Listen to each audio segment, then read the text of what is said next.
says going live. Then hit this dot, dot, dot. Half the world, G, FML. Well, hello everybody. I recognize there's nobody here yet, but that's kind of a traditional way to start a video. I figured today is going to be kind of a babbling chat video, and frankly, it's, oh, howdy, Silver Moon. Frankly, it's just way too hot to be doing a gardening video outside, and thinking's pretty much right out of the question too. So I figured it's a babble video. And what I'm kind of stuck on today, ooh, sorry, don't touch the desk. What I'm kind of stuck on today is the idea of mushroom spawn plugs and maybe getting some of those started in the basement, because from everything I'm seeing, those kind of need like a cooler environment, kind of a humid environment. And that's basically what I've got in the dungeon. It's no good for growing my peppers and stuff, but that doesn't mean I can't utilize it for growing something else. I just need to figure out what's good in that space. So anybody got any experience growing mushrooms at home, either from kits or from those like drill it into a log plugs, or, you know, you got some from the grocery store, put them in some coffee grounds? Any feedback at all from people on this would be absolutely, well, helpful, because otherwise I'm going to go into it pretty much blind. Y'all know how I work. So, John Lord, welcome to the chat. Paul Stamet's site, Oregon shroom site that has humongous varieties. Can I get shrooms sent across the border to Canada? And a wild shocks appears. Yes, she's a wild one indeed, but you know, we try and keep her here-ish. Howdy, Mr. Revtos. Right now, as far as the mushroom plugs that I'm looking at, I'm just surfing on Amazon because I'm still doing that stupid swag bucks thing. So I kind of got the laptop penny grinding over here. And basically, I can get 100 plugs for about 35 bucks. So shiitake and blue oyster mushrooms and white oyster mushrooms are the ones that come up. All these shrooms could be sent across. Okay, well, that's good to know. And then it's a matter of actual shipping across the border is one thing that stops me from getting a lot of great opportunities that are available to my American friends. But yeah, I want to get started with something simple. And it kind of seems like the amount we pay for mushrooms in a year would easily cover what it would cost to get started in mushrooms, and they should be productive for longer than that. They're an easily digested protein and possibly chicken food. Anyone? I don't know. Anyone? Can I feed mushrooms to chickens? I don't see why not. They're a natural enough thing. So, yeah. Plus mushroom soup. I love mushroom soup. We use that for like a bazillion things. And the grocery store, just like with peppers or tomatoes, I'm sure we're not getting full flavor from the mushrooms that are there. So the ones grown at home are bound to be better, and they're going to be a less standard varieties, so it's bound to be better. Magic mushrooms, no rev, not magic mushrooms. I'm not even going there. Stone chickens are fun. Daver, welcome back. Silver Moon here, still here. Mushroom chicken soup is even better. Well, okay, now on that note, I'm thinking chickens for eggs, as long as we're still kind of in town here. Rabbits for meat. So, like, I can get away with both of those things. Totally fine with bylaws as far as I know. But raising chickens for meat here wouldn't really be worth it financially, because I can't have a rooster, so I can't keep rebreeding them for a source of new chickens. I just have to keep buying them. No. Mushroom rabbit soup. Yeah, see, throw some noodles in there, or mushroom and rabbit schnitzel, so again, with the noodles. Yes, breaded with the noodles. I like the schnitzel. But yeah, so anybody got any practical experience with these? John Lord, have you actually grown the mushrooms, or is just fungi.com? I'd be afraid to search that if it were spelled any different, but I'll give that a go. All right, so let's see. One thing I've been meaning to ask Rev is, how do you give people wrenches in all of this? That's why you pester me on this. I prefer to think of it as gentle, persistent encouragement. So don't ever feel that you're pestering me on anything. Yeah, I don't know. Gentle, persistent encouragement. 3 dots beside the name. Okay. Report, remove, put user in time, add moderator. What does that do? Rev's now a moderator. This is probably not a good idea, but I figure what the heck, let's give it a go. Yep, there he is. All right, Rev, you want to help me throw some wrenches out here? Since it looks like I'm going to be doing more of these live streams, we need to, I mean, David, you're watching from across the pond. You definitely get a wrench. All right, so speak up so I can tell if you've got wrenches or not in the chat, because they're all still staying gray where I threw them out there. But yeah, it seems like Yankee water drip indoctrination. I think that was the other live stream, wasn't it? We're all getting kind of dripped. Wrong button. There we go. All right. So this whole adapting to live stream thing is kind of interesting. I'm not thrilled with the background, but at least I've got some flags now, so I feel a little bit better about that. What's a wrench, Uncle Wimpy? Wrench is basically the right to post links and whichever you'd like. Power to kick people. I ask you, not necessarily to abuse it, but if it's required, some people need to be booted every once in a while. I have the power. Yes, Jackie, you do. Okay, John Lord. Paul is a table of various tree, straw, and wood chip shrooms. What trees grow best shrooms? Oh, see, that's perfect. So, yeah, was that fungi.com that you were linking earlier? So definitely check that out, because I was kind of wondering, well, each tree species probably does better with a different type of mushrooms. Everything in nature seems to accompany something else in nature, so it's kind of why we shouldn't be taking things out of the chain. But, human stuff, what do you do? So, yeah, we got those spruces, right? And I was kind of thinking maybe I could take a few chunks of the firewood log there. I could totally soak it in the aquaponic water, because it seems to me, y'all know Dr. Nate's story, I'm sure, from, oh, geez, I'm going to get the name wrong. Bright Tech Aquaponics, I think. But anyway, I'm pretty sure he was growing shiitake mushrooms in a log that he just occasionally dipped in his aquaponic water. So that's kind of my basic plan for this. Maybe some Rubbermaid totes in the basement, because it's already really humid down there anyway. So if they're going to grow in that kind of environment, why not? I have no idea what kind of lighting mushrooms need, but then generally don't they grow in the dark? So that's most of my basement. It's perfect right there. Give it a go anyway, right? Oh, my chat just blanked. Where'd you guys go? There we go. A subject person in the chat. Let's go to which channel. You're on the page. I don't get that. What did I miss?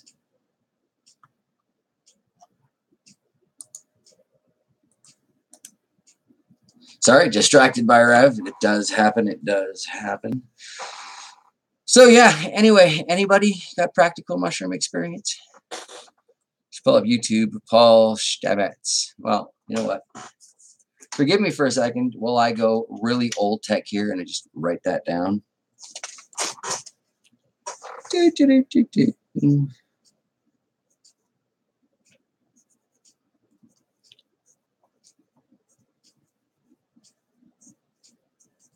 My hurried printing is terrible, but I'll be able to read that later. So thank you very much. I'll definitely look into that. And, I'm totally looking to sponge up information right now. Whenever I get a new idea, it's just the next few days are absorbing YouTube videos and random blog posts and things. So fantastic. It's just getting started in this because it seems like a good idea. I was kind of thinking about doing it back behind the long shed, but Shocks pointed out we already have squirrels. Mostly the squirrels, I think, are doing it, and a couple of the birds that are kind of mushroom farming in the various nooks and crannies in the trees. There are some very fascinating mushrooms growing out there that, well, I should probably do a video about and just share because they're odd, fascinating little shapes. I am not going to try eating any of these personally because I see how insane the squirrels seem to get when they eat these mushrooms. But it is very entertaining to watch them after they get into them. So definitely question the safety there. Okay, John Lord, he grows 20 plus gallon plastic bags of straw and chips. Yeah, I was just kind of looking into the straw and gets 3 to 4 growths for hundreds of pounds of goodies. See, that sounds like a good return on investment to me. Straw is not terribly expensive. Wood chips, well, a little bit more. I hear you're supposed to use hardwood for that, but I guess kind of whatever. Just pull up his vids and you'll see the icons for his production methods. Cool. Yeah, like I say, I'll definitely look into that probably after this while the idea is still fresh in my head. But I guess while we're kind of chatting live on the chickens thing, I have been pointed towards bantam breeds and thinking about checking that out.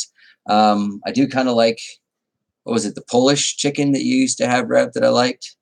And someone told me silkies are good, but I think that's like for brooding chickens. So I don't know. That's going to be interesting. Been digging around in the backyard / back 40 / edge of the field gray area that nobody wants to take responsibility for. And I found more fencing.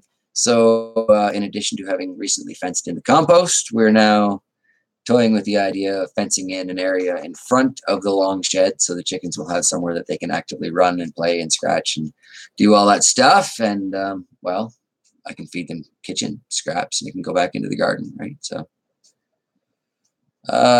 Jackie, you can maybe do quail. Roosters don't crow like a chicken and actually sounds kind of cute. I have looked at quail. They are adorable, but I think I would lose or break something that small. I'm not the gentlest of creatures. I often describe it as puppy-like grace, kitten-like reflexes, which is how I'm still alive, because I managed to save my hind knee just before I hit the ground. I'm thinking about growing egg chickens because meat chickens can't keep a rooster in town. Once we get onto something larger, then yeah, absolutely meat chickens, possibly a few different varieties because, well, there are some really pretty varieties of birds out there, and I like to go out on my property and see things that are pretty. So there you go, and variety is nice, right? Looks like a mushroom supermarket. All right, cool. Thanks for the link there, Daver. Wolfen, howdy, Mike. You need a wrench. Moderator. All right, you're in. So we're just kind of discussing mushrooms today, and chickens. We're getting onto that, which I guess probably will eventually end up in rabbits, but I have no idea. I only have one jar today, and that's where I'm drawing the line. Excuse me. On that note, it seems a little more potent today. Perhaps the mint was toning that down. Jackie, is there anywhere I can buy meat chickens? Sure you wouldn't want to do 25 at a time at our place. Well, no, and I couldn't. 6 is the max for a flock, so I figure our best return on investment is egg-laying hens there because, well, no rooster. So once I get out there, though, oh, yeah. To make a name highlighted like this for a person, type @ and then the first 2 letters of their name. Give you a choice of if there are multiple people with the same first letters. It's like tagging in Facebook. Yes, like Facebook tagging. Okay, cool. I'm getting step-by-step instructions here as we go. Thank you for your patience, people. And thank you for your patience, Mr. Rev. As always, thank you for your patience. Jackie, Silver Moon Acres, you could always butcher the hens after a couple of years and replace with new hens. Well, that's kind of the plan. If I find one that goes maybe kind of broody, then maybe I'll let her hang around for when we get to a point that somebody can sit on some eggs. And or I've been toying with the idea of trying to stealth a rooster in because, hey, we're from the city. I couldn't tell what gender the chicken was, man. I thought it was going to lay me some eggs. I wasn't expecting a 5:30 alarm call, man. I'm just as put out by this as you, blah, blah, blah. I don't think I'll get away with it, but it could be fun to try. See, whereas with the rabbits, you won't hear the rabbits. Most people won't even see the rabbits. Except for Brian down the road, he watches the videos, so he'll know about the rabbits. But I think he'd probably let me get away with the rooster. I think we're far enough away he wouldn't have to deal with it. Kind of toyed with the idea of trying to squeeze some pigs onto the property too. Well, they're only here for 8 months. You know, we'll get them in the spring, we'll slaughter them in the fall, share a little pork with the neighbors. Just the rooster identifies as a hen. Yeah, who am I to mess with his gentle snowflake sensibilities? If I can get a rooster that's got some Dalmatian spots, that'd be perfect for that. Yeah. John Lord, better for ducks, Muscovies than chickens. See, we looked into Muscovy ducks, I think, at one point in time. And did kind of get interested in those. 100 to 200 eggs versus ducks. Well, there you go. Grow faster, more quiet, less food. Only need a water pond. Yeah.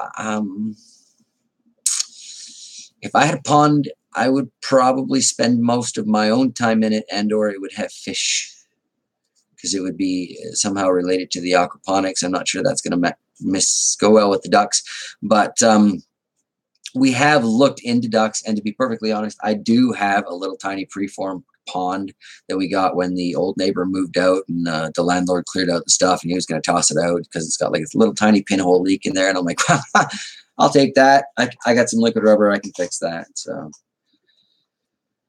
yeah, I don't know. Heard of people putting the rooster in the dark coop for the morning call with roosters or crow at any time of day. And that's just kind of cruel. If I get a rooster, I want him to just do his rooster thing, right? So child's plastic pond, easy to drain, clean, and refill. Well, this isn't much, about the same size as a child's plastic pond, except it gets significantly deeper in the middle and kind of is designed to be dug in a little bit. But I could do that, video on that too, actually, because I suppose that kind of works out for useful poultry equipment. There's actually a lot of really useful random stuff around this yard. I was talking to Shocks about that the other day. Like, everywhere I look, there's something I can use for a project that was left by one of the previous owners or tenants of this place. Like, I just found a whole bunch of fencing for free in the back. Not just found, I found it like seconds after we moved in, but I asked if I could take it, and the neighbor said, you know, they're coming back next summer. We've been here 3 years. I finally took it. So anyway, I got 2 big rolls of fences that I'm now using for the compost, and it's going to be using for this chicken thing. There's all kinds of like broken tractor parts out there, some snow fencing out there, there's just Folgers cans everywhere. It's amazing how much I can make use of. It's kicking around here. So yeah, pond, I should probably just accept it and dig it in. Now, Muscovy duck eggs, right? Basically, you handle it, you treat it the exact same way as a chicken egg, right? Slightly larger. Right, if I dug in a child's pond for my ducks and it was full of mud pretty quick, yeah, right? When are we going to get Nigerian dwarf goats? Well, we've been talking about goats too, you know, and it's a matter of who's willing to milk a goat around here. What could we actually get out of a goat? And then how could we convince the goat that, like, the neighborhood individuals, that it's like a companion animal or something, to get away with it? I think technically that falls under livestock, and I think technically we're not supposed to have livestock in town. I can try and squeeze the gray area, but I'm not technically in town. I'm technically like on the edge of the big farm field. Like, I'm a cameraman. I'm not even here. Just pretend I'm not even here. And that's gonna been my, let me rephrase that. I have thought a few times about using that as an excuse for assorted bits of livestock, from anything from miniature cattle, because have you seen those miniature Texas Longhorns? Their horns are like longer than the cow is. That's adorable. I joked about getting us a guard llama for the yard. I have, of course, mentioned pigs a few times. So there have been a few options. I was one of the ideas I was suggesting to Shocks, so we can make a 3D cutout of like a sheep or something out of plywood, like those puzzles you get as a kid. You move it around the yard so people get used to the puzzle moving, and then one day we'll just switch it out for a sheep, and we'll see how long it takes for somebody to actually ask if it was always a live sheep or what happened there. A friend had goats, all high wall fence in the city limits of Anaheim. No see real noise. Well, yeah, high walled fences out here, I think, would be taken the wrong way. You're only allowed just so high in the front anyway. Yeah, I think we have like a 3 foot maximum front fence limit, and then a 6 foot around the back because that kind of seems to be where everybody's capping it. And, you know, most folks want to keep it friendly as it is around here. Fences are not deemed entirely friendly, but, you know, my dog deserves a fence. He has a right to know where the edge of his property is, so I've got no problem putting one in. I just, again, that Canadian bankruptcy thing, no fence budget, no fence. That's how it goes. Well, see, that's exactly what I'm talking about. There's the wooden sheep moving around all the time. Somebody's bound to talk to each other about it, but when would they be brave enough to approach me? And by then, would it be too late? Would I have already slaughtered the sheep and we'd back to a wooden one in the yard? So there's that embarrassment factor. Could be fun. At any rate, it would be a really fun project to make one, but I don't have the materials for it. So, yeah, not doing that. Wooden llama would have been a fun project too. Need way more neck pieces, though. Might be getting a storm. Might be getting a storm. All right, well, if we lose the internet connection, I blame Mother Nature. Or shocks, because she warned me that it's coming. So you can take that your own way. My friend has a barometer. It's about to overflow. She's never seen it this full. Oh. Well, alrighty then. Overflowing barometers. John Lord, all that good duck poop makes excellent aquaponics fertilizer. See, yeah, like I would think duck poop and chicken poop and basically any fowl, like, what is it? That one woman we met, right? Guinea fowl. They look quite interesting, although they kind of hatch out all at the same time and then you grow them. I guess those would be neat birds. But yeah, any fowl, I would think their poop would have the same kind of qualities. Cornish game hens are fun to have.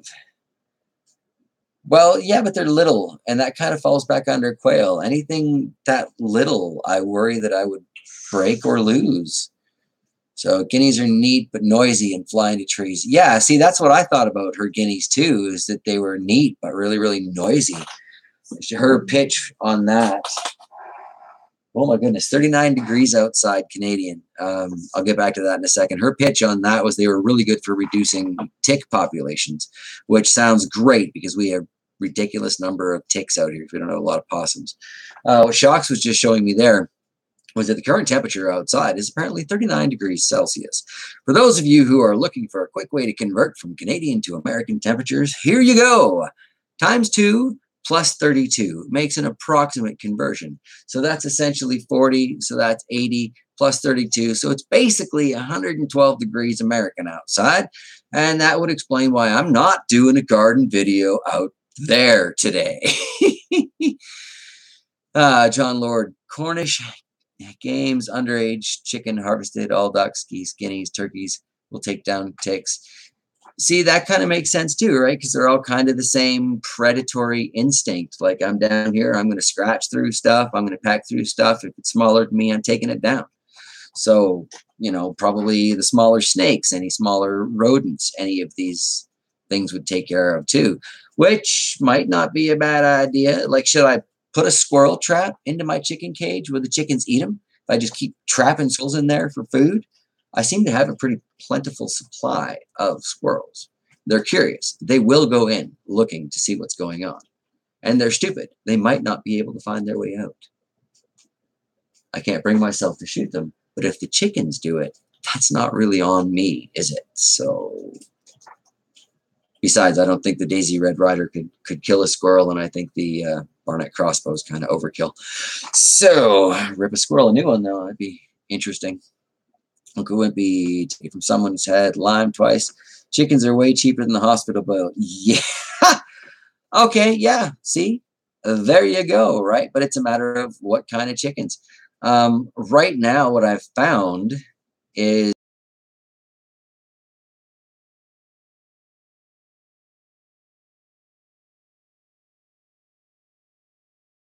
but it doesn't really say what breed they are. And I believe it was Learning Curve Acres that was suggesting to me I check into bantams, so I did a little bit of bantam research.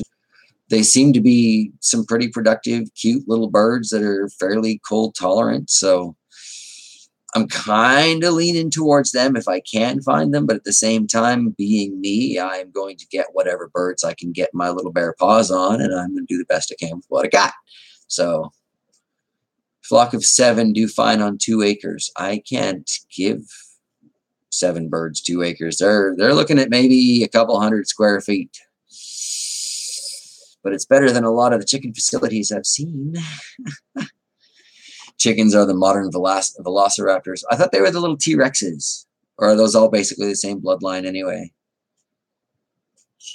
Silver Moon Homestead. Icelandic chickens are made for the cold? Well, yeah, okay. So is that a type of bantam, or should I be looking into a separate bird there? Wolfen squirrels are surprisingly smart little buggers. Not mine, dude. Not mine. Some of the traps, like Game Mousetrap, pretty cool for them to watch, and they do figure it out eventually. See, one thing about that, though, is I've been really toying with the idea. I've got a lot of extra RC motors from my Traxxas collection. And I want to get a hamster wheel, stick it on there, and if they run far enough to produce like a kilowatt or whatever from the engine, it drops a little treat or something. I'm betting I can get some consistent squirrel power out of these guys because there are a lot of them, and they love my shop. They just don't want to go, and they get mad at me when I go into my own shop. I tell you what. So one of these days there is a reckoning coming between me and them little squirrels. But John Lord, chickens are Indian jungle fowl. Thusly, they like to fly up into the trees, lay eggs, all in hiding. And recent ducks don't get pecked. Yeah, I guess, it's a more of a blunt situation there. Reptos TV, don't forget to thumbs up. Well, thank you for that, because, I always forget that happy social media stuff. And don't forget to subscribe and all kinds of other stuff. And if you are familiar with any of these names on the side, or if you are unfamiliar with any of the names on the side, go check them out, because most of these people have some pretty decent channels. I recognize most of these names. So, yes, by all means, click around. Feel free to comment and all of that happy, fun stuff. Oh, have fun at the movies, Jackie. Don't buy the popcorn. It's marked up over 400%. You're paying for overpriced air. Just saying. Anywho, yeah, thanks for joining us, Jackie. I do appreciate you being here. Not sure how much longer I have got that I can babble about poultry and or mushrooms or whatever, but I'm open to questions from the panel while we're still here. If anybody's got anything they want to know about what's going on before I click that little X button up in the top corner. Uncle Wimpy, my reds and barred rocks do just fine in the cold winter without heat. Now, are you in the same kind of cold winter that I am? Yes, Mama Channel, welcome to the party. Give you a wrench. Join in the fun like everybody else. All right. Yeah, so Uncle Wimpy, are you in like cold like Manitoba cold, or are you in cold like California cold, or what? John Lord, ducks like goats are more easily trained when very young to be human domesticated, to be more compatible. Feral ducks that are...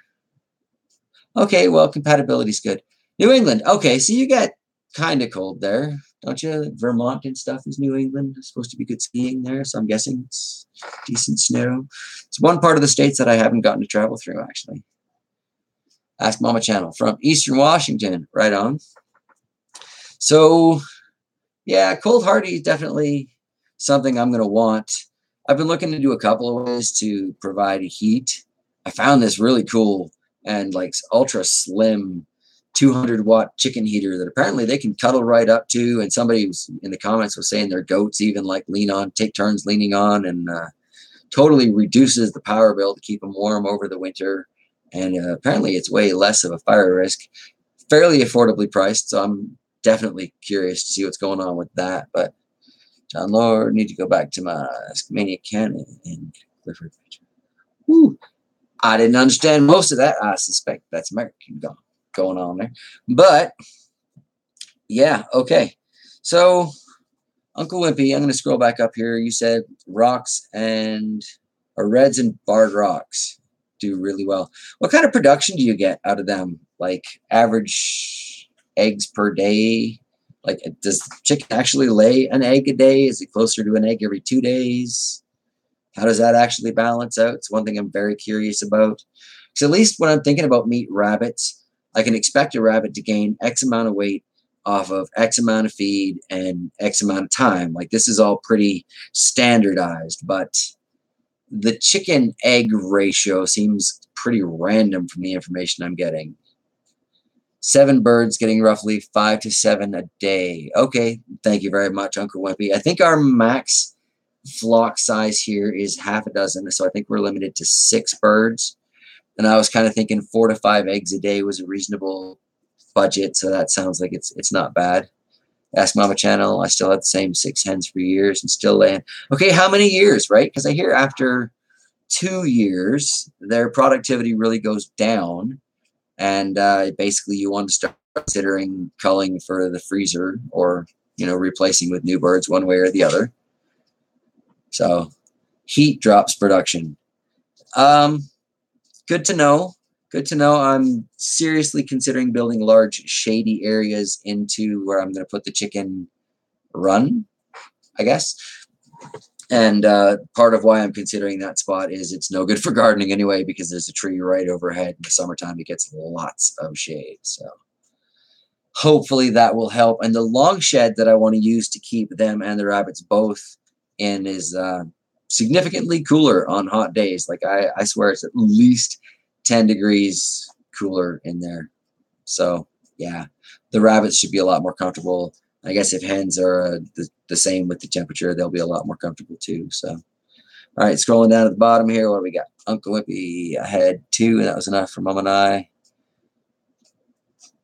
All right, friends benefit with gifts, nice. John Lord, Mr. Rooster is definitely doing his job. Quiet Rooster, oh my. I don't know if I should read that one there. Don't forget the coverage all over the top and around. Yeah. See, that's the top is one of my greatest concerns because we don't really have a lot of ground-based predators that I've seen in the yard, probably because the smell of dog is all over the yard. But we do have rather a lot of airborne predators. We have eagles overhead all the time. We have hawks overhead all the time. We have very large, well, I guess what are they called? Murders of crows flying around here because we have been quite plain about no shooting crows near our property. So they, sanctuary, right? Heading out, Wolfen. All right. Thank you for joining us for a while there. Always nice to see you. Ask Mama, they'll come for them at night. Bird netting on the cheap. I was thinking about using, poultry caging, really.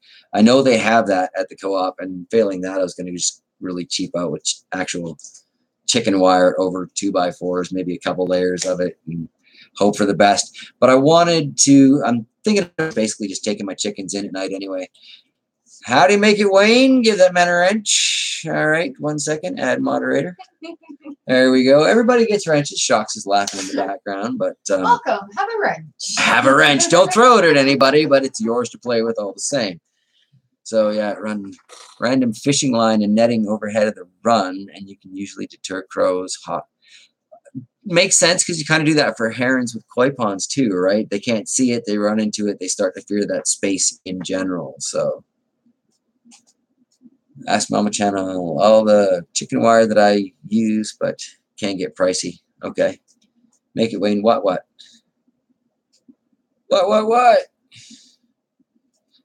Dodge a wrench. You can dodge a dodgeball. How to read? 1 second here. We'll wrench you up. Greetings down to Florida. Want to come to Canada? Yeah, well, it's hard to make people in Florida want to move to Canada. It's howdy, Yaya. Thank you very much. Wrench Bob in the house. Yaya's got a wrench, right? Did I see chat from you yet? Thank you very much for that. Yeah, I've been trying to make one particular Florida citizen move to Canada for, well, let's see, I'm 43, so I'm going to say at least 35 years. Because, I just think it's closer to have family nearby. But, the odds of me getting down to Florida are pretty limited, even though I would absolutely love to go there again. I did get to go to Florida when I was a kid, though, and I think the one thing that affected me the most, aside from visiting an actual, I think it was an alligator ranch, that kind of screwed me up a little bit as a kid. But the Spanish moss on the trees down in, I think it was Sarasota, that was absolutely beautiful. We don't really get anything like that out here. It's fabulous. My super created buffering bummer. I think I'm missing something here in the conversation, but hey, your heat and humidity read. Well, see, that's kind of what would stop me from moving too much further south. The idea does cross through my head. I'm a first-generation Canadian. If I can write down on paper every second of my life up to this point, I could probably still qualify for my dual citizenship. But I like being Canadian. I like Four Seasons. I wish my Four Seasons were a little more balanced. And maybe, 2 summer, 8 winter could kind of like split that a little more evenly. 4 seasons, 3 months each. Everybody shares stuff, man. But who's on Canadian internet? My internet ain't glitchy. It is what it is.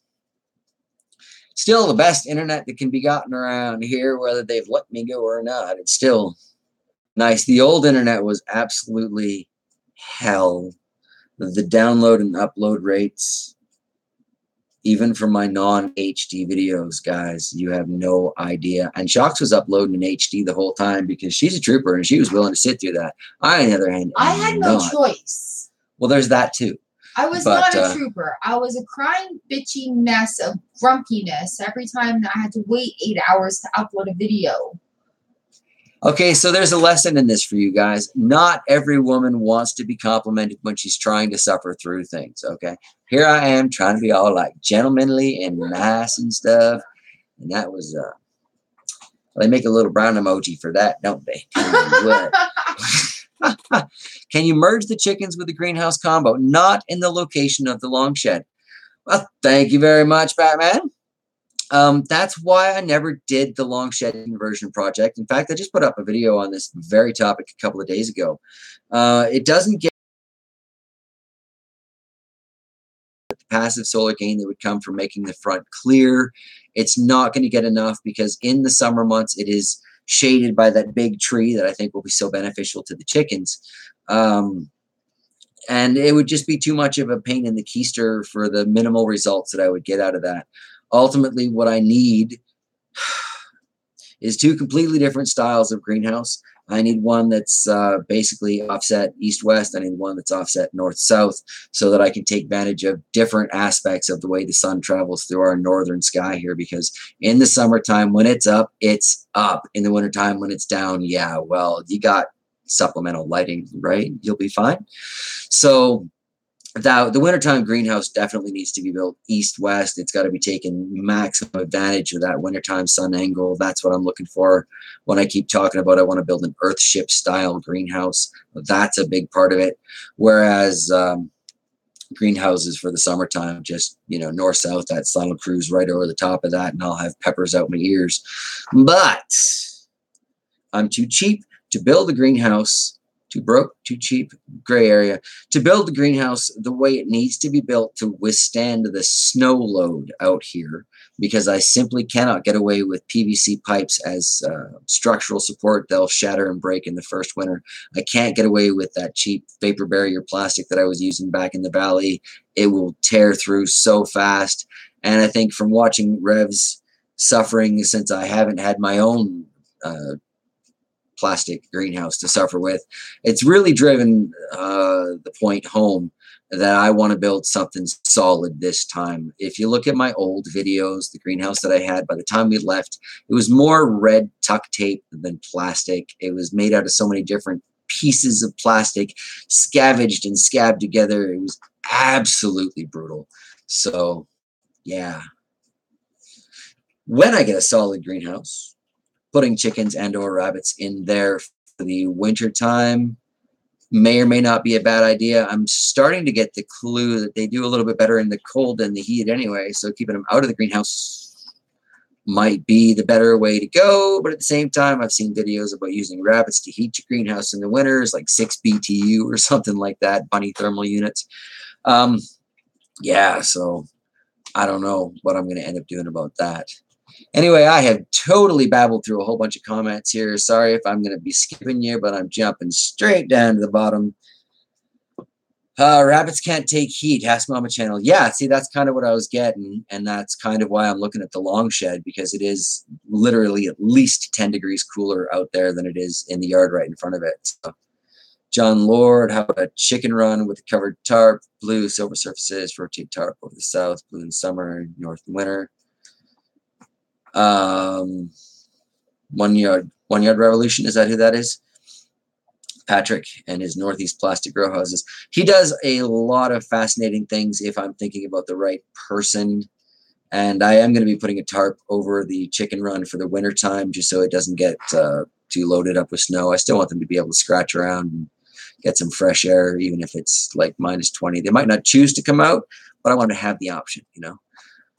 Scrolling down here, what are we at? Yeah, it's me. Saw Susie's aftermath of the pepper, and then she ate the other half of that. What the heck? Yeah, has anybody heard from her this morning?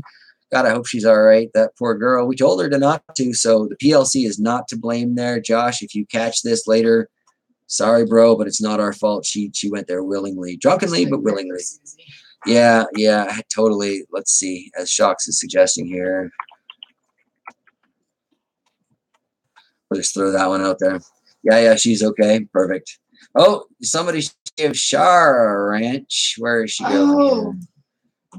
For those of you who don't know, that's my lovely muse's real name. She's got an alt channel in that name as well. All kinds of interesting stuff.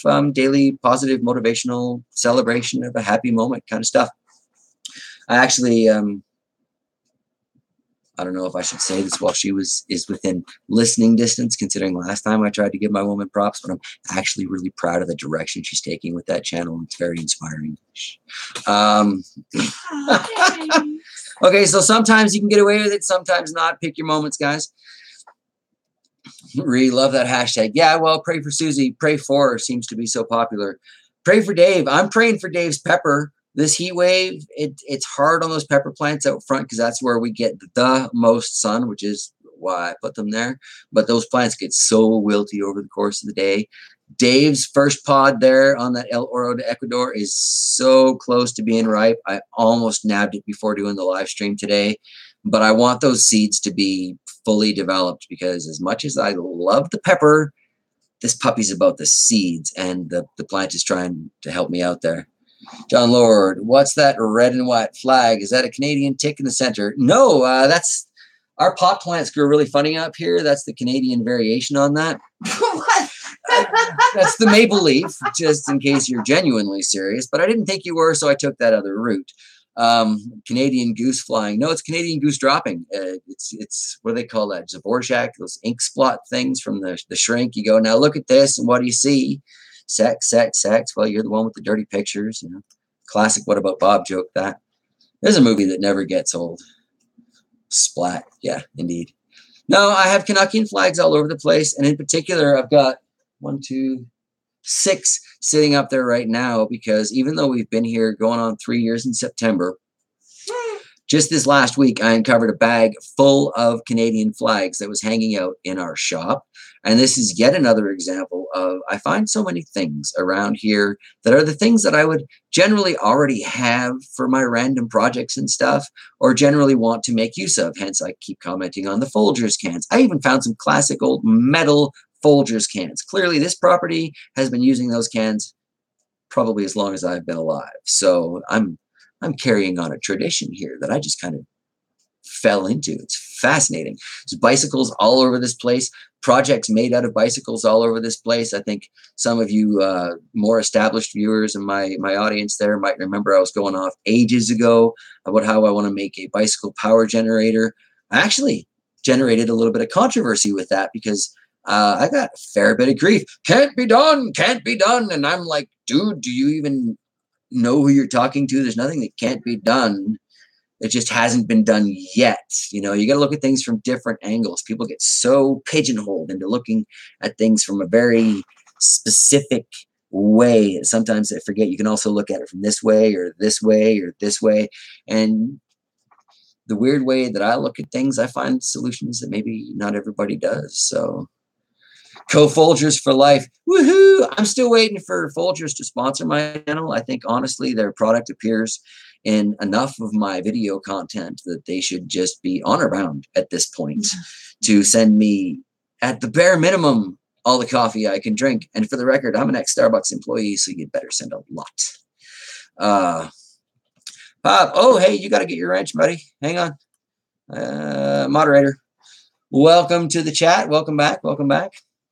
My hat. This This hat is an amazing thing. It has been through hell and back. It was $12 from the ladies section at the Walmart because my previous straw hat got eaten by a certain loving puppy when we first got him because it fell off the shelf, startled him, and he trashed it. And so I was desperate for a new straw hat because that's it. I don't know. It's always been my thing. I get laughed at for it all the time. I don't really care. So I went out and I found one at Walmart, 12 bucks. At least 5 years ago, I would say. How long is the channel? 6 years old. So 4 to 5 years ago. This thing has fallen off of my head and floated away in a lake, been recovered and taken back to shape. It has been rained out of shape ridiculous numbers of times. It has been sat on, squished, twisted out of shape. It has been through hell and back. And its most recent injury, I was out on that new riding mower that I got at the free sale thing, and I'm like ducking down, going through the trees because it's my first time doing the back 40, right? And these trees are hitting me in the face and I'm trying to block. And one of the branches got up underneath the hat band that used to be on here and just like flicked it off of my head. And I'm noticing when I'm coming around doing my next lap, it's like, hey, those look like the beads from my hat. What the? Those are the beads from my hat. So I'm trying to pull around again and trying to pick them up without stopping because, I'm playing on a new toy. I got to figure out what exactly I can do, right? Anyway, long story short there, I got off the mower, recovered the beads, stuffed them in my pocket, came back to Shocks, just crying like a whiny little blank. And eventually, after about a couple days of whining, pouting. Yes, that's a nicer way to put it. She threw up something for me. Most of my old beads and some new beads from other things. Yeah. Yeah. Yeah. I love this hat. This hat has been through hell and back, and I am going to wear it till it dies. This will be nothing but a little metal rim hanging on by like 2 or 3 strings, and you'll still see me putting out videos in this hat. I'll keep it going as long as I can. See, she's prepared to darn my hat. That's perfect. And we got the long grasses. I guess we could like darn it too. If they disappear, we'll just weave in some grass or some straw, weave it in. I could keep this hat going for generations. That's sick. Now it's almost tempting to get some beeswax, actually waterproof this old guy. Take some of the fun out of it, though. Anyway, back to the conversation here, man. Pablo, I'm glad you're enjoying it. John Lord, need to put on some Crocodile Dundee. Oh, yeah, right. The little, what are they, cork bits, right? So you can whack the flies as you go. I love Crocodile Dundee. That's not a knife. It's a knife. I got this knife out of the shop that I found. Amongst the other strange and random things that I found going through our property, I have found some pretty freaky knives. Excuse me. Granted, none of the knives so freaky as at the last place.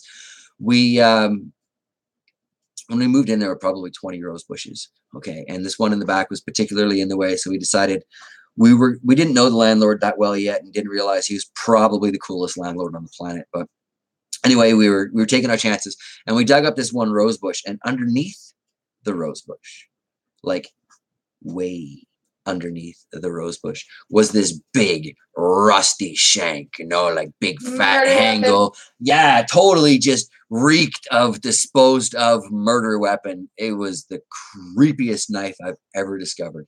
But here, going through the long shed and some of the shelves and stuff when we first got here, I found 2 or 3 really just big old knives. One of them I've turned into a machete. Teresa Harris, hello, welcome. Hang on, I give you your wrench. Everybody gets a wrench in my chats.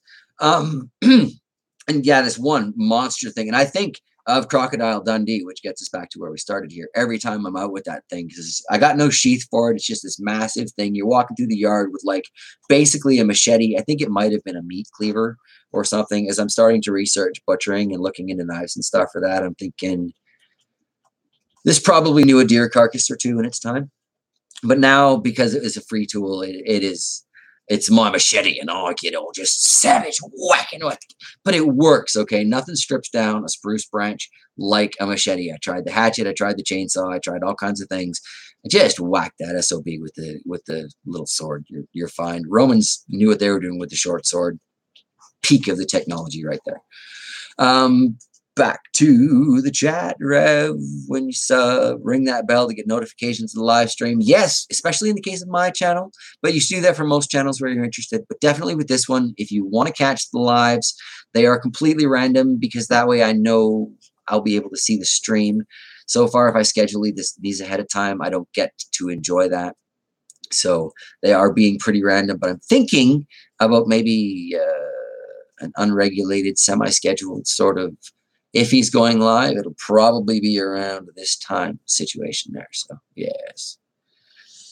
Teresa Harris is my wife. Well, thank you for both of you joining along today. Yes, Shocks is mine. Shar over there. My lovely muse. 13 years together. Actually, 13 in September. Wow. For our 10-year together, we moved here. We took an incredibly huge risk, and our kids are still shaking their heads, but they love us, so they're supporting our decisions and our desire to follow our dreams. Yeah, I was just asking about how we got our place. Oh, yeah. It was awesome. Did you kind of explain that, or should I said answer that that? We got it off the internet through a realtor. Yeah, pretty much. Because it came with so much crap. Like, did we inherit it, or did we get it from an auction?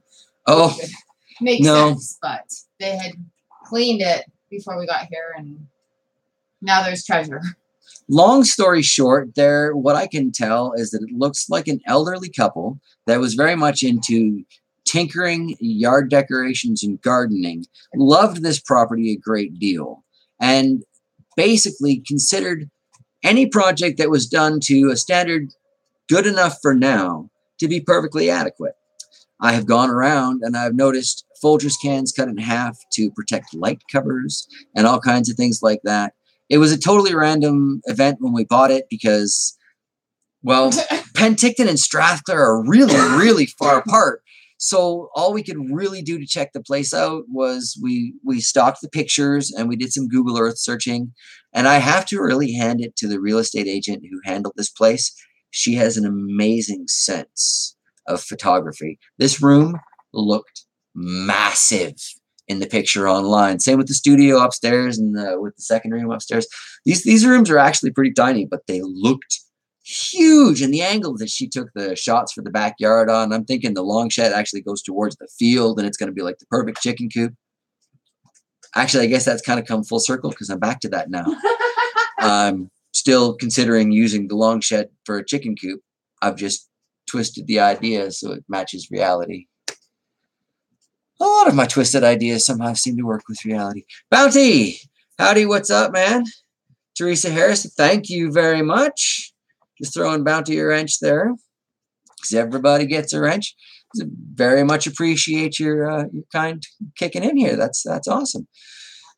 Holy crow, we're at 52 minutes into this. And I don't think I've mentioned the word mushroom for the last probably 45 of it. And that was my general intention, was come on and babble about mushrooms. But Bounty by observation. Paula, hey, welcome. Throw you a wrench too. Everybody gets a wrench. So you were saying you're a fellow Canuckian too there, Paula. Do you feed the tomatoes with the heat? They should grow fast. No, I barely even water my tomatoes. To be honest, I wasn't expecting them to grow at all. I was kind of expecting the bunker tomatoes to grow. I wasn't expecting how well they grew. I also wasn't expecting the blossom end rot situation, but it happens. What do? I never really thought ahead making that bed. I just kind of threw a bunch of crap into our little sod Lego creation and said, hey, look, we have a garden.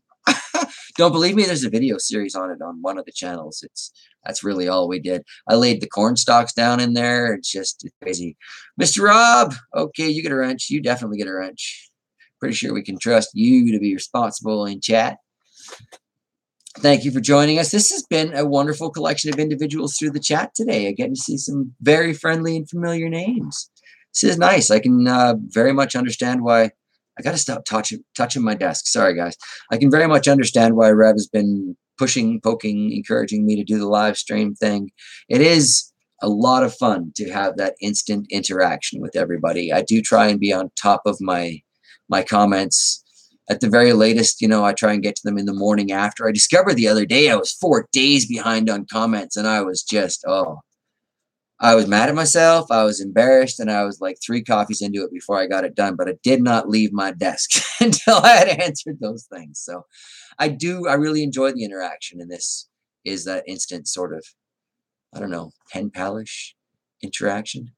Yeah, yeah, watching the chat and talking on the stream is tough. Yeah, I do lose track of both things, but I'm hoping that being somewhat ADD is helping me here because it's kind of multitasking, right? Kind of like when I used to work at the hotel and I'm typing one person's reservation into the computer while I got somebody else on the phone and somebody checking in over there, and I'm watching that dude over in the corner who's kind of sketching me out. Oh yeah, ADD was actually really helpful for the hotel industry. You're on top of so many things. Read Pop's comment. Pab's comment here. Okay, Pabius, yeah, this is cool to engage with you. I like how you actually care about your fans. I do care about my fans, and that's exactly it. Okay, true story. Probably going to be too long in the telling, but bear with me. I was totally anti my face in front of a camera for years and years and years. And I started the channel at the loving, kind shoving of my muse, which is why she's part of, my muse. And it's not the vanity of putting myself up online that I became addicted to over the days, weeks, months, and now years. It is the interaction with the people. I've had so many people tell me, like in particular from a couple of my aquaponics videos, I've had so many people tell me that it has totally changed how they look at the concept to see that it can be done in such a cheap ass redneck way. I mean, they generally use nicer words, but let's call a duck, right? And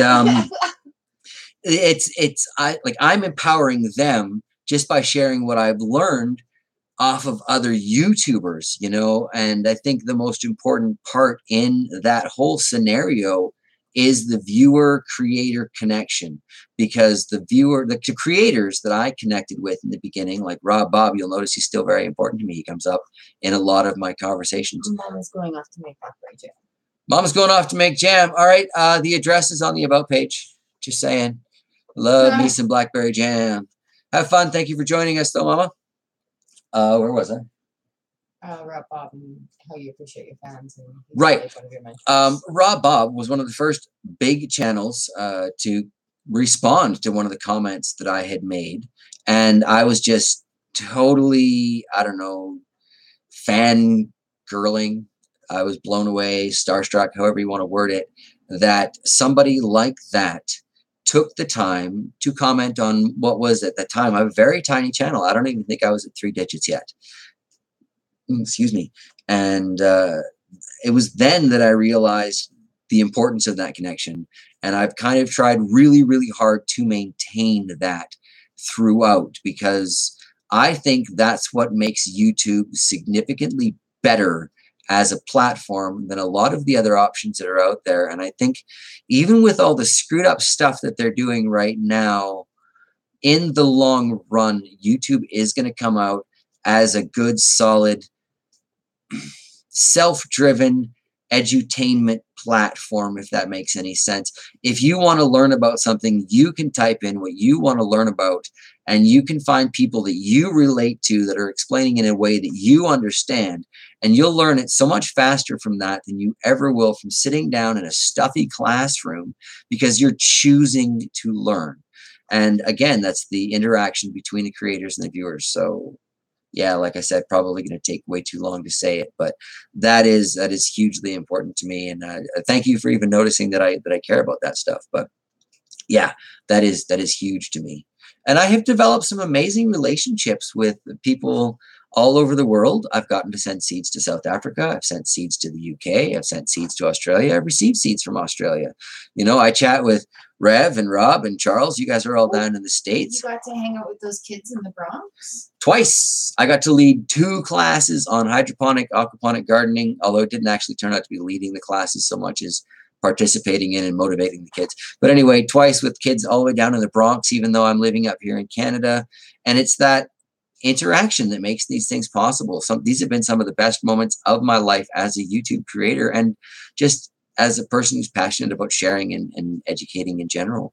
The opportunity is fantastic, and I'm thrilled that Shocks shoved me into this, whether I wanted to or not. So it's become great. Yeah. So I should probably get back to the chat stream here because I'm sure I've gone off here. That's a Rob Z.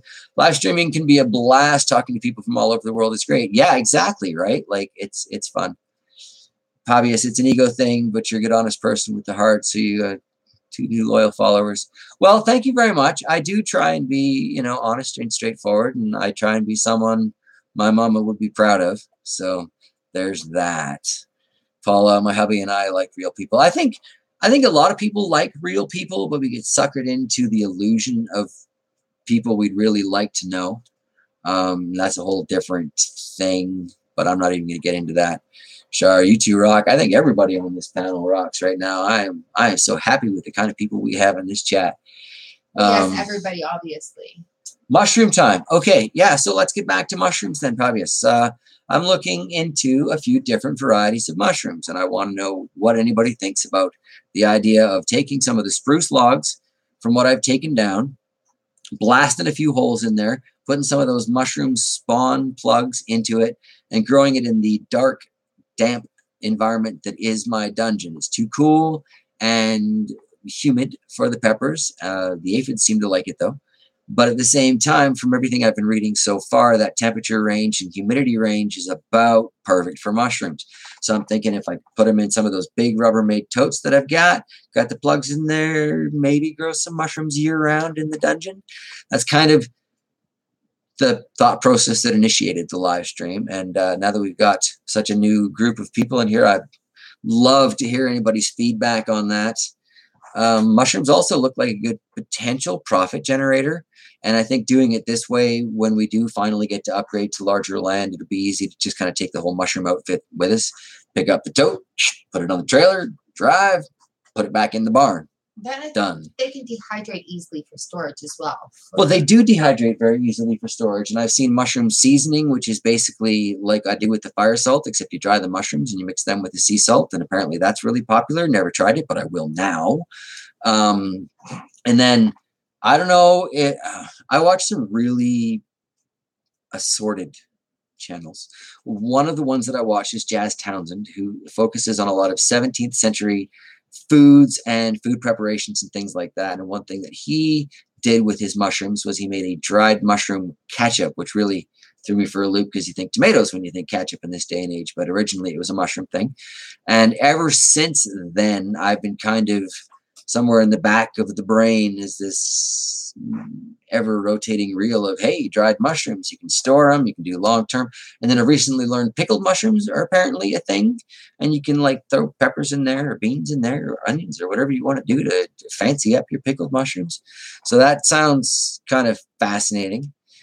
Fabius, time lapse on the mushrooms? Yeah, I was just talking about that. Oh, okay. What species am I thinking about doing? I'm just scrolling upwards here in the chat. Yeah, it'd be really cool to see. Put a time-lapse camera on it. I don't have time-lapse tech. Shocks does, but my computer and Shocks' camera, no go. They're not friends. No go. No touchy.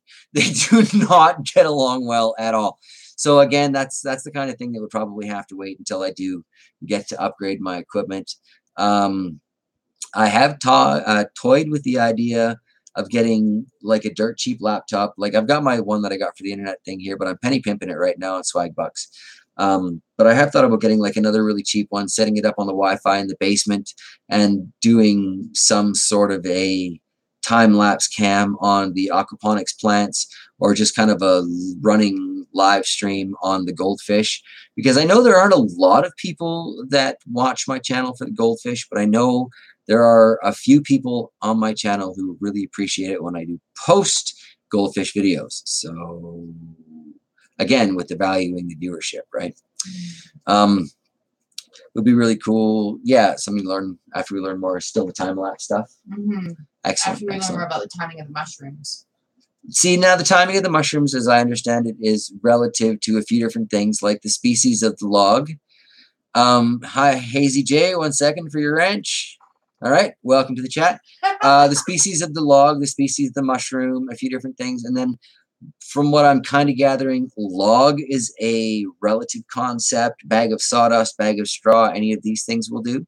So I don't know what's going to be faster or more efficient there, but I am leaning towards using the spruce logs that I have, because it's taking something that's taking up space in my yard right now and turning it into a valuable resource, that we can save money, maybe even make a little money with. So as to the species of mushrooms, what I'm looking at right now are currently shiitakes, white oyster mushrooms, blue oyster mushrooms, and chicken of the woods are the four that I have been considering.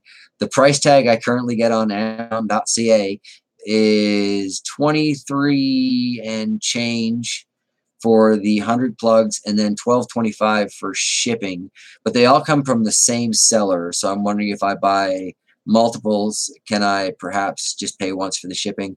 Howdy, Brian Ragland. Welcome to the chat. Just threw you your wrench there, so links or whatever you want to put in there. You know how it goes around here. You've been watching us for a long time, so welcome, welcome. No magic varieties, JT. Yeah, well, I do understand that if I were to try some of them magic mushrooms, they might help with some of my brain damage, my sometimers disease. But seriously, honestly, and it's way too late to charge me with anything now. I dabbled with that stuff when I was a kid. I don't really have a great deal of interest in anything like that. Besides, I'm way too old to think I'm an elf running around the woods. That's where I'm going to leave that. But edible mushrooms of other sorts, like I don't know if there's any point in growing like a standard mushroom from the store, because you can get those from the store, $2 a tray, no big deal, right? But definitely, I like portobello mushrooms. I don't know if you've ever tried a portobello mushroom cap that has been stuffed with like an ice cream cheese and maybe some shrimp or some chicken, a few veggies in there. It's so good. We used to do the stuffed mushroom caps all the time. Shocks will do it with like a mini version of that with the regular mushroom cap.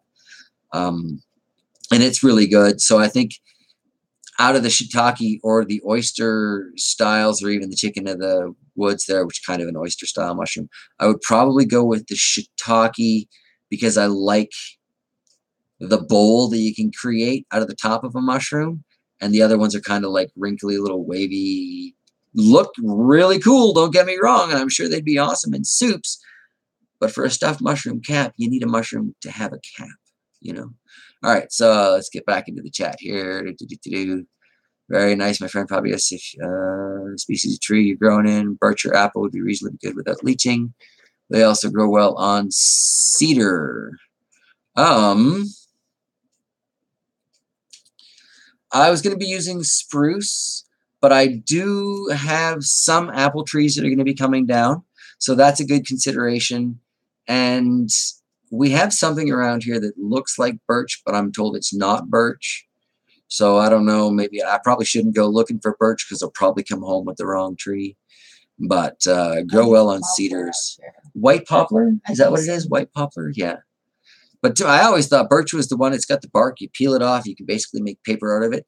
And that's how you know it's beech. Grow on birch. Birch, yeah, and chaga mushrooms, yeah. If it's got a wound, the chaga mushroom is supposed to be like helping to heal it, and therefore it's got all kinds of medicinal qualities for us.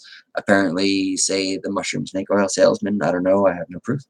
But we do keep our eyes open for chaga mushrooms up when what we think are birch trees every time we're driving around through the forests. It's fascinating. Paula, they give workshops. Who gives workshops? What did I miss? Well, I don't mean to be making anybody hungry. It could be the fact that, in all fairness, it's dinner time pretty much everywhere in North America right now. Brian's wrench is broken. Brian's wrench is broken. Hang on. Okay, what do we got here? I am going to remove you as a moderator, and then I'm going to add you back as a moderator. And maybe now your wrench will be good. Okay, it worked. Produce warehouse delivered lots of mushrooms. Mushrooms are very popular. Yeah. Revto sent me a long message on Twitter. Like, long for you or long in general? Because, dude, you and I have shared some novels. back and forth over the years. Rob Z, I'm glad to just be finishing dinner. I'd be hungry too. Yeah, well, see, that's it, right? Like there are so many good things that you can do with mushrooms if you're growing them on your own. From dried mushrooms to mushroom soups to like mushroom burgers. Who doesn't love a burger covered in mushrooms with like a sloppy cheese sauce on there? Oh, so good. You know, mushrooms in your stir fry, mushrooms with your chicken in general, mushrooms in your stuffing.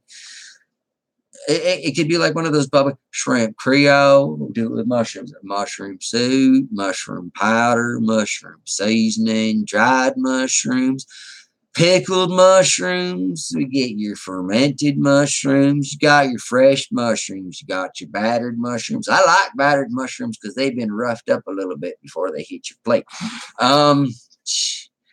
Some voices should be censored before they make it out of my mouth. Hazy J, would you mind if I sent some plugs to you, like the ones I listed in the box? I have way too many. Dude, if you want to send me mushroom plugs, as long as they're legal to grow and safe to eat, I'm totally cool with that.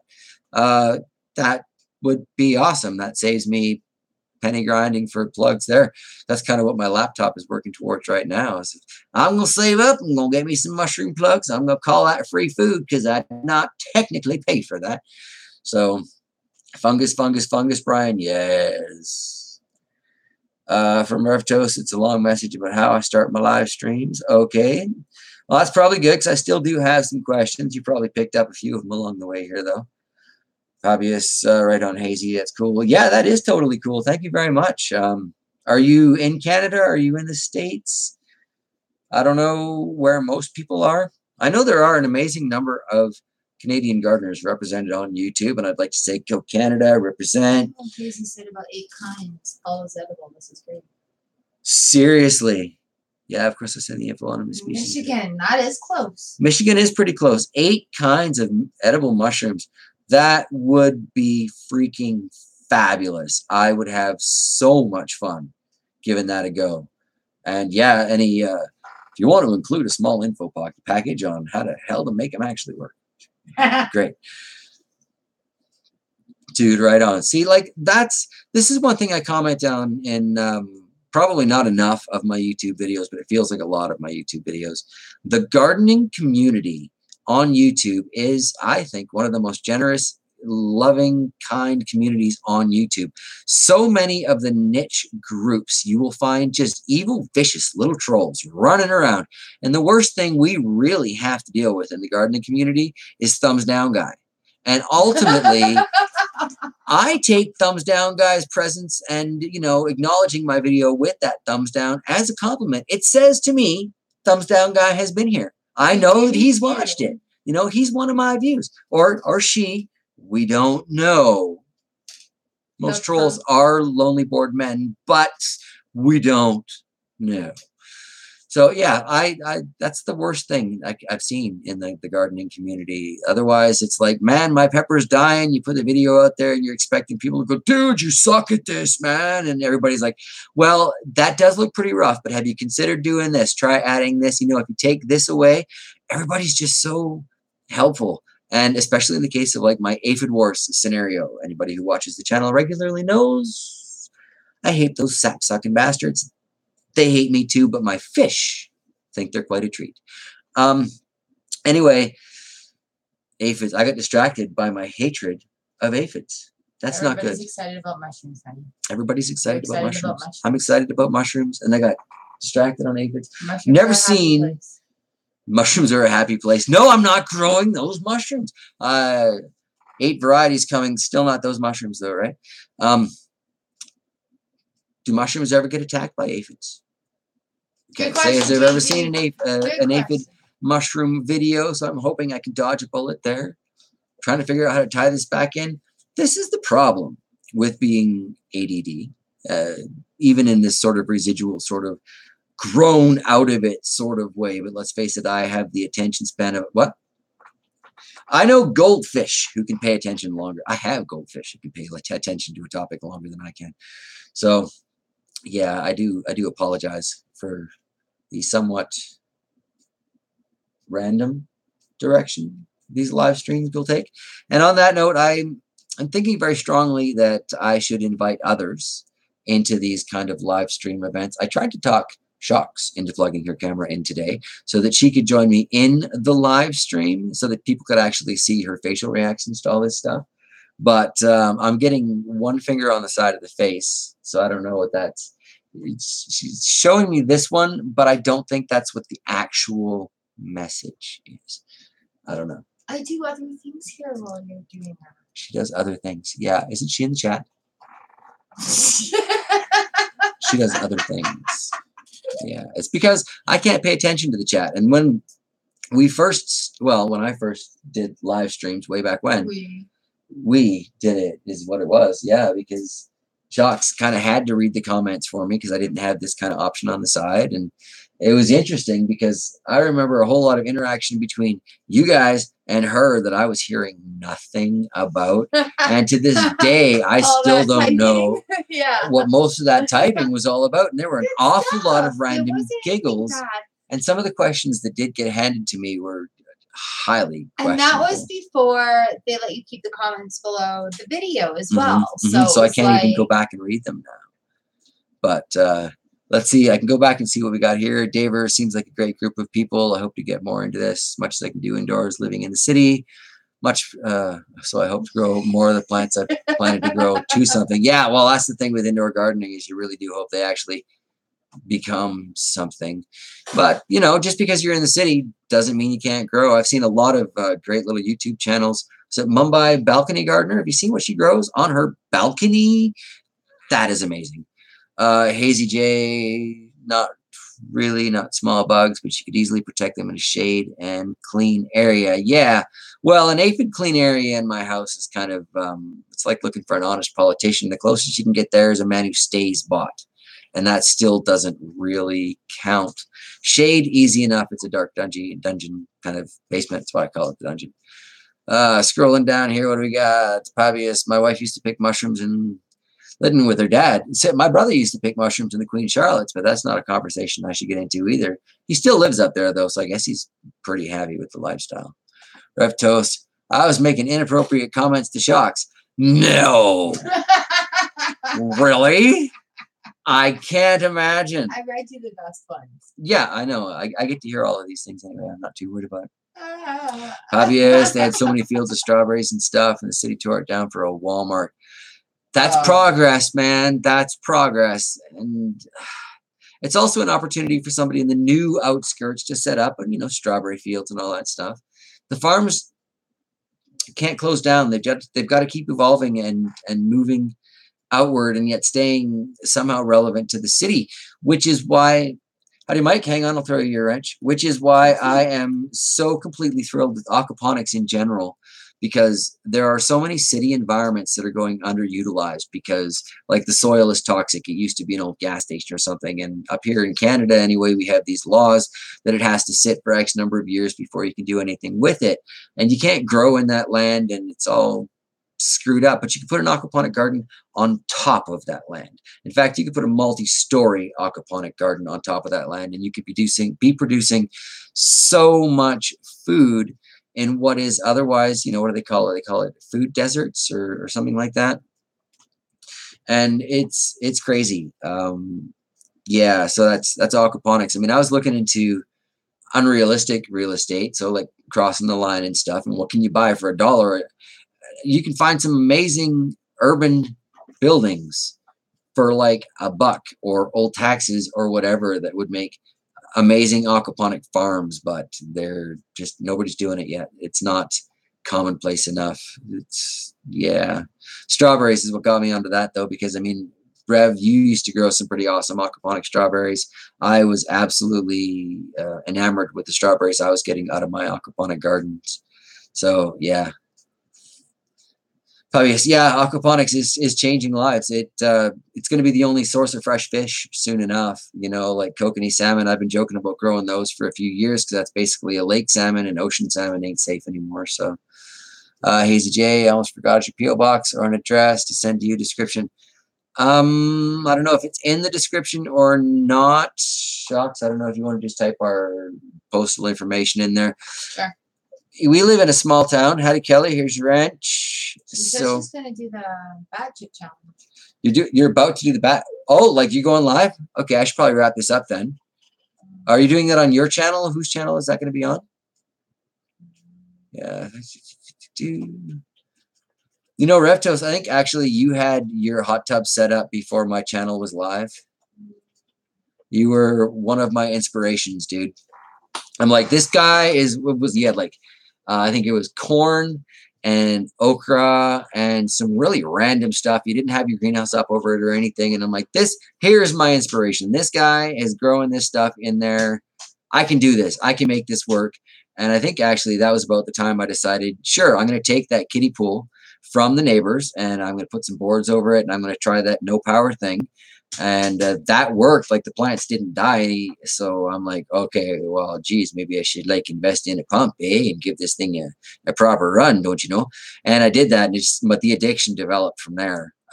I was messing with the aquaponic garden pretty hard, pretty regular. I was in the greenhouse first thing in the morning. Almost all of my greenhouse videos had that trickle, trickle, trickle, trickle that you love or you hate, and you pause to go pee like 5 minutes into the video, right? But I'm still totally addicted to the concept. That's why I've got that little garden downstairs. Hazy, thank you. I appreciate the offer and the thought, and I really look forward to opening up that bit of mail. There will definitely be a video posted on that when it comes. So very cool. Reptos, I tried to get Kelly to do the Bat Chip Live. I thought Kelly just said she was doing the Bat Chip Live. But I was trying to find out what I should get off here so we can get over to that. And what channel is that going to be on? Is that Rev? Is that with you? Are you going live? Half an hour-ish? Batman going live? Kelly. Is there any Kelly out there? Still with us? I think she's gone.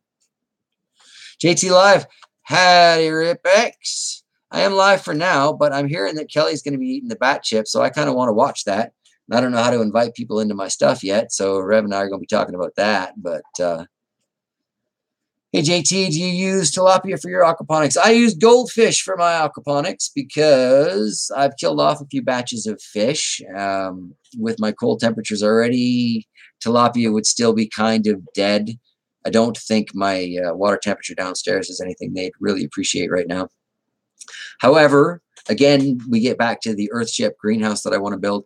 Once I get to that situation, then I'm going to go through the 1 or 2 pieces of red tape to get, I need a fish broker's license to bring in some tilapia, and then I will finally be raising proper edible fish in my aquaponic garden. So, yes, I will be, but I'm not right now. Wrench for Gage. Gage got a wrench. You got one. I'm on it, Rob. It's good. I'm having way too much fun throwing these monkey wrenches out there. So who's some when you get some? Who's selling wrenches? No, probably just wants some tilapia when we get some. Oh, tilapia. You know what? You could probably... Oh, no, you're in BC. There used to be a tilapia farm on Vancouver Island.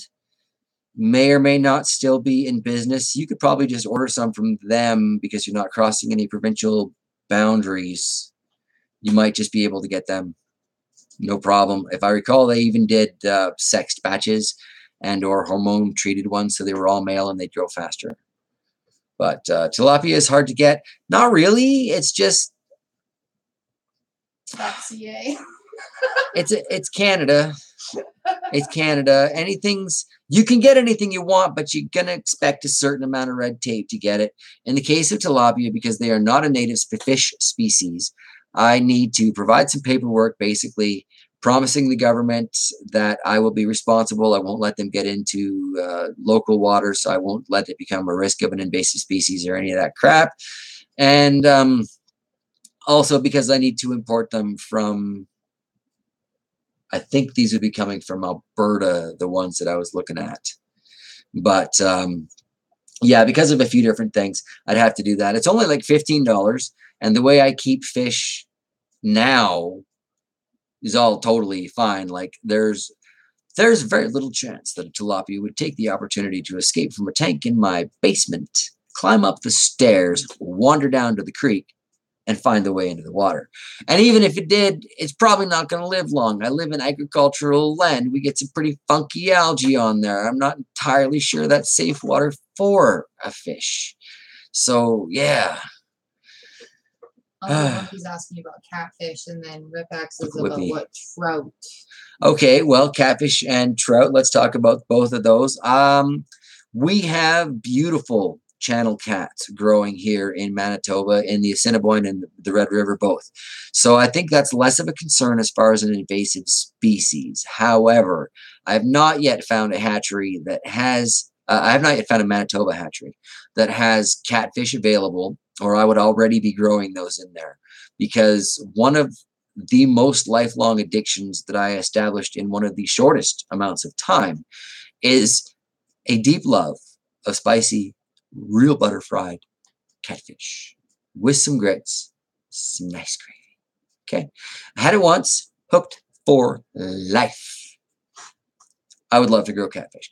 As for trout, I have looked into trout on a number of occasions, and trout are generally, if I want to keep something outside and stock a pond, that's what I'm probably going to be able to get away with here, because everybody has trout ponds. It's pretty common. But again, I worry about open pond fish in general, let alone for aquaponics, but open pond fish out here, because it is farmland. And in order to meet the demands and the quotas of those ridiculous prices for their equipment, these guys have no choice but to try and maximize their yield. And unfortunately, that means growing some questionable crops. That means using some questionable sprays. And while I recognize that these guys got to do what they got to do, quit shaking the desk. That these guys got to do what they got to do, I don't necessarily want that overspray going into my pond with my trout. And of all of the fish we've talked about so far, aside from maybe kokanee salmon, trout need the most room to roam from what I can see. Temps and trout, to get to your question there, I don't know how much I've missed, but temps and trout, they do need it a little bit colder, but they need that water. You got to be right on top of circulation and filtration, as I understand it. Don't they need a good current? Yeah, that's the circulation and filtration and stuff. That water has got to be just pumping. A lot of Canadian trout farms that I've seen will do really long runs. Not sure how I feel about that. I prefer a pond environment for fish because I just feel it's more natural. And in any livestock that we ever raise, I want it to be as nice to the animal as possible. Bodan from Ukraine. Well, howdy. Welcome to the conversation. Here's your wrench. Feel free to post links. Just be cool. I don't need anybody else kicking you. Know what I'm saying? But seriously, though, welcome to the conversation. It's got to be pretty late where you are, so, or early where you are. So, yeah, definitely thanks for joining in. Let's see where we are in the chat here. You can go catch some catfish and transplant. I thought about that because I've even heard hot dogs will work, or small chunks of smoky. Yes. Anyway, I've even heard that those will work for the catfish here because these guys are hungry, and I've seen some videos of some pretty massive channel cats pull out of our rivers. Here's the problem. Without a broker's license, I cannot transport live fish on the highways without a receipt from a Manitoba hatchery. I'm trying so hard to do this legit, even though the libertarian in me, as somebody else described it anyway, the libertarian in me, really just wants to do just exactly that, man. I want to go out. I want to take my rod out there, or let's be realistic, the rod doesn't do well for me. I want to take some scuba gear, couple of nets, catch me some fish, even if I have to go get them in their home and bring them back and do my aquaponics with that, because I love me some catfish, and they look like they're pretty straightforward for breeding an old milk jug somewhere they can feel comfortable to do the brown chicken, brown cow, and, you know, somewhere they feel they can protect the eggs. So it looks like it should be a really good breeding situation. They're bottom feeders. You can feed them just about anything that'll sink to the bottom of your pond. I want to be on that. And as Reb has taught us, worst case scenario, they'll eat goldfish. So I seem to be good at growing those. I can grow up some feeder fish to feed my udder fish. It's natural, right? What do we got here, Rip? You don't need that much space to start in aquaponics. 5-gallon bucket with a lid. Nobody will ask questions. Well, right, Gage. All right, here we are today, folks. I'm rebooting my aquaponic garden. I've got some catfish. Don't ask me how, but I've got them anyway. The first thing I have to do in my video is I have to kind of explain where the hell I got these catfish from, because there are folks in town who watch. In fact, they may be watching right now. Brian, if you're out there, feel free to type. But that said, got them from a friend. I toyed with that idea too. I was like, well, I didn't know. His kid came by. He's like, I got some live fish we caught when we was up at the lake, and my pop says I got to get rid of them. So I figured I'd sell them to you because you do that aquaponic stuff, right? Sent by a viewer. Sent by a viewer. I got these fish in the mail. I had nothing to do with it. I'm not sure they'd last long in an envelope, nor do I think they'd fit through the slot. Hard to disguise a live fish as a card too. I'm almost going to say give it a shot. Rev, your catfish grief you. If you want to try sending me a fish, right ahead, brother. I'm cool. Get the cat's out of the bag, or the bucket, as the case may be. Tell you what. Stop incriminating yourself. Too much evidence on video. Well, that's what I'm saying. It all goes like what we were talking about earlier, is it's the honest and straightforward thing. I can't help but incriminate myself because I say how I do these things. And I mean, Jesus, I think I even caught a video when I climbed over the locked up community garden fence to get the indigo rose tomatoes. I ain't eating public. She was she was on my camera. I know nothing. She knows nothing. See, that's a good woman right there. But yeah, I can't help but incriminate myself. You have to go sit on a dog. Well, and I should probably get going because it's getting on time for other people's live streams and stuff. And I've been babbling for a while, but put a lid on the tank and never show off the catfish. Yeah, right. It's not inconceivable, but Rev, you do know who you're talking to, right? I'm going to have to put the camera in there to see how that fish is doing. I'm obsessive compulsive about posting what shows up on the camera. So on the camera. So it would end up out there. I have no elf control, man. I have no elf control. Well, thank you, Papias. I'm glad you have joined in. It's nice to have you here. You're a very positive person from what I can see. It's great to have you in the community. Rob, I don't think you could do it without showing the progress either. Well, see, right? You've been watching long enough. You know.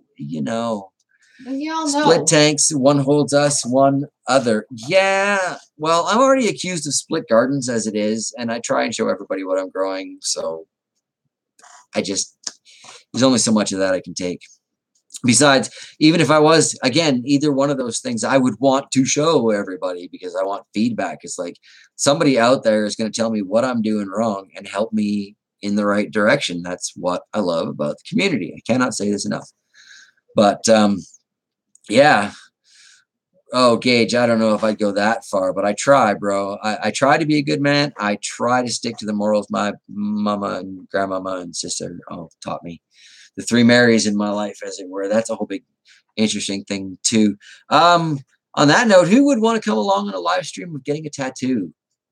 Because it's been a while. I've only got one. I've got a couple that are really significant that I want to do, but I don't know. Is that the kind of thing you video? Is that the kind of thing you live stream? It's the kind of thing you video. I did video for Shocks once on that, and that was really interesting. But it's the kind of thing you video. It's the kind of thing you video. What about a permit to have catfish in a pond, says Rob? Well, again, that's my $15 broker license, and then I can basically do anything I want in the province with fish. I can get them in the mail. I can do whatever I want. But it's a matter of going through that red tape first, Rob. So I'm going to wait until I've got an environment that I can keep the tilapia in, and then I'm going to go through the red tape, and then I'm just going to enjoy all the rest of the dung heap that falls open from opening that gate. Pavius, I'm in. Hazy J, I'm in. Yeah, so we'll definitely, when I do it, we'll make a video of it for sure. And it really all depends on the artist in question, because you have to respect the person who's inking you. And if they don't want me to do a video, or if they don't want me to do a live stream, then obviously I'm going to respect that because they're putting permanent color on my skin. Oh my God, your camera woman would be so jealous. And oh my God, my camera woman would be so jealous. You heard it here first, folks. So yeah, I guess there are tripods, but it is what it is. And on that note, yeah, I think I'm probably gonna boot, guys. It's been an hour and a half. I have my mother's gift of gab. Thank you so much for joining me. Anybody who's unfamiliar with the channel, you should probably hit subscribe if you've enjoyed this little chat. You should probably hit the notification bell if you want to, join in other live chats, because I'm still working these on the really, really random. Have a great day to you too, Fabius, and later, Uncle Wimpy. So, yeah, Rev, I'm not you, man. Rev is to live stream as Brando is to hot pepper. I am neither of these gentlemen. That's all I'm going to say there. But yeah, you sub if you like what you see. I got a lot of other random channels. I'm constantly doing stuff. I'm basically putting up videos every day but Monday, and I've been violating that rule as of late too, putting up videos on the alternate channels, going live, doing random stuff. So basically every day I'm somewhere. Sub to them all, hit that bell. Did I miss anything, Rev? Rob? I'm not good at these outros. Night, Paula. Thank you for joining us. Blessings. Blessed be to all indeed, man. You guys are a wonderful group of people, and it is a blessing to be a part of it. Shannon, you just got here. I'm going to give you your wrench, but we're heading out anyway. But I think you'll have your wrench next time around. So don't forget to hit the notification bell if you want to be here in the beginning. All right, I'm going to hit end stream, and yeah, it's been a blast, everybody. Take care. All right. That was fun.